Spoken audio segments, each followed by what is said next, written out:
yiswe people cyangwa abantu ni ya Bianca. Nizere ko wayinsabye ari buyibone mu kinyarwanda. Njye nitwa Kai Proctor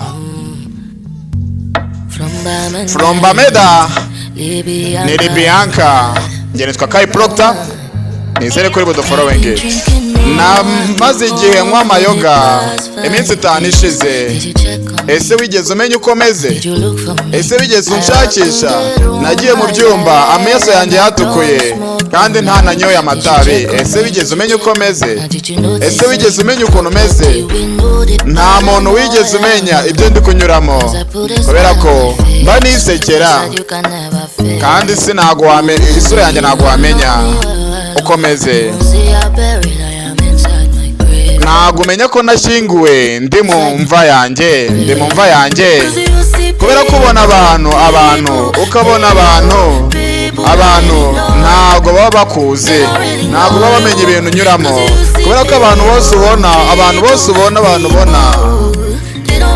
ntabwo baba bakuze, ntabwo baba bazi ibyo uri kunyuramo. Namaze iminsi myinshi 5 yose amayoga. Ese wigeze umenya uko meze? Ese wigeze unshakisha ngo umenye amakuru yanjye? Nagendaga mu byumba byanjye amaso yatukuye ntananywe n'amatabi. Ese wigeze umenya amakuru yanjye? Ese wigeze umenya uko meze? Nyagasani Imana, nananiwe gufata umutwe wanjye kubera ko ndi kumva byanyobeye.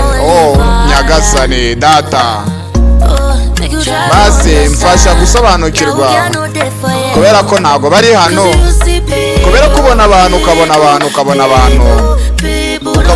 ariko ntago baba bakuzi, bazi ibyo uri kunyuramo. Ubona abantu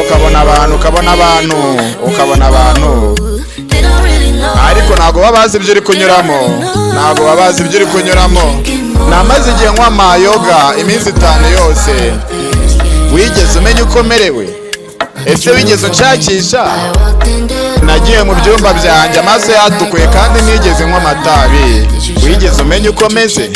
Ese basi wigeze umenya uko merewe? Namaze iminsi 5 nywa amayoga menshi.